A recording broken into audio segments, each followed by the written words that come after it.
एक दिन मोहम्मद अहमद बाजार गया। आसमान साफ था, मगर अचानक बादल और तेज बारिश ने सब कुछ बदल दिया। सड़क पर पानी भर गया, दुकानों के शटर गिरते गए, लोग पनाह ढूंढते रहे और मोहम्मद अहमद रुक गया।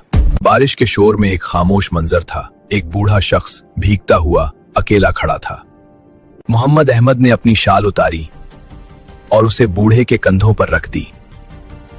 गरम चाय, ठंडी बारिश और दुआ के चंद अल्फाज जो दिल में उतर गए। बारिश की आवाज में खामोशी घुल गई और एक मुस्कुराहट ने सब कुछ रोशन कर दिया।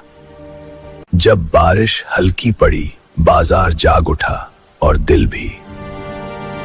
कभी कभी रास्ते की रुकावटें हमें मंजिल से ज्यादा इंसानियत के करीब ले आती हैं।